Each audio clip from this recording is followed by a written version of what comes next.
नमस्कार। तो CTET EVS की तैयारी में जुटे हैं। चलिए आज हम जानवर यानी एनिमल्स थीम को अच्छे से समझते हैं। यकीन मानिए ये एक ऐसा टॉपिक है जो आपको एग्जाम में बहुत अच्छे नंबर दिला सकता है। तो चलिए शुरुआत करते हैं एक बहुत ही दिलचस्प सवाल से जो हाल ही में आया था।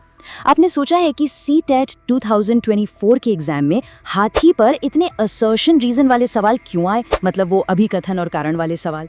पता है क्यों? क्योंकि इससे हमें एग्जाम के नए पैटर्न का एक बहुत बड़ा हिंट मिलता है। तो सबसे पहले बात करते हैं जानवरों की कमाल की सुपर सेंसेस के बारे में, मतलब वो अपनी दुनिया को देखते, सुनते और महसूस कैसे करते हैं। ये ईवीएस सिलेबस का एक बहुत ही जरूरी हिस्सा है। अब जरा इस टेबल पर नजर डालिए, ये बहुत ही इंटरेस्टिंग है।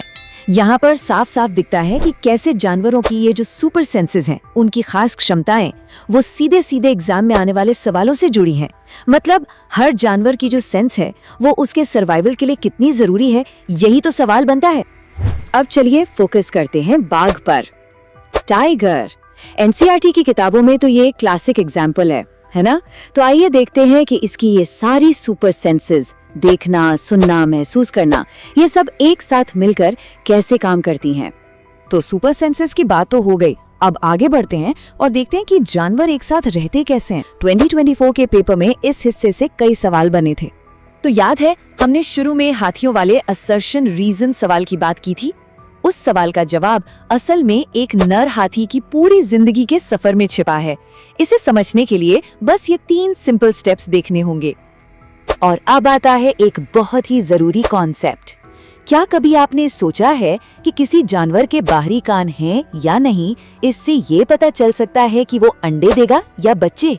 जी हाँ, इन दोनों के बीच एक सीधा कनेक्शन है। जिंदा रहने के कुछ तरीके तो बड़े मजेदार होते हैं, जैसे कि एनर्जी बचाना, और इस काम में स्लॉथ का तो कोई जवाब ही नहीं।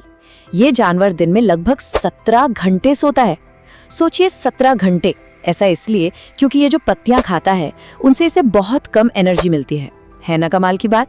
इस टेबल को देखिए, आपको अंदाजा लगेगा कि सोने का रूटीन हर जानवर का कितना अलग होता है। एक तरफ स्लॉथ है जो 17 घंटे सो रहा है, तो दूसरी तरफ जिराफ जो सिर्फ 2 घंटे में काम चला लेता है। एग्जाम में जानवरों के सोने के पैटर्न और उनके व्यवहार से जुड़े सवाल आते हैं, तो ये टेबल बहुत काम की है।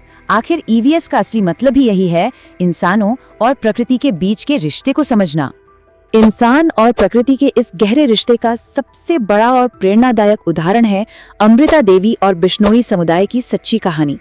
ये कहानी हमें बताती है कि संरक्षण यानी कंजर्वेशन हमारी संस्कृति का हमेशा से कितना जरूरी हिस्सा रहा है। ये पेड़ उनके लिए सिर्फ एक पेड़ नहीं, बल्कि रेगिस्तानी इलाके में जिंदा रहने का सहारा। अब एग्जाम के पॉइंट ऑफ व्यू से सबसे जरूरी बात क्या है? वो ये कि कालबेलिया लोग तो बहुत तरह के सांपों को पहचानते हैं, लेकिन भारत में जहरीले मतलब वेनमस स्नेक्स सिर्फ 4 ही तरह के पाए जाते हैं, और वो ये 4 है।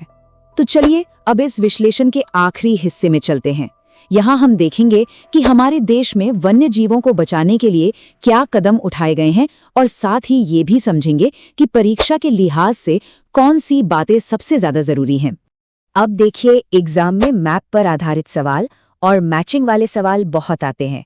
इसलिए ये जो जरूरी नेशनल पार्क्स हैं, जैसे जिम कॉर्बेट कहाँ है, गिर में कौन से जानवर को प्रोटेक्ट किया जाता है, ये सब जानना बेहद जरूरी है।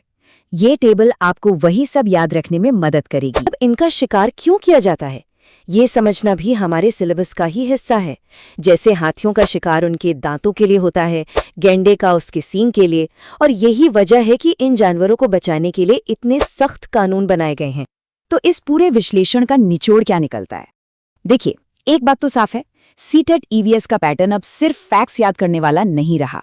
अब जोर इस बात पर है कि हम जानवरों के व्यवहार और इंसानों के साथ उनके रिश्ते के पीछे की वजह यानी क्यों को समझें, और इसी क्यों को समझना ही इस एग्जाम की असली तैयारी है।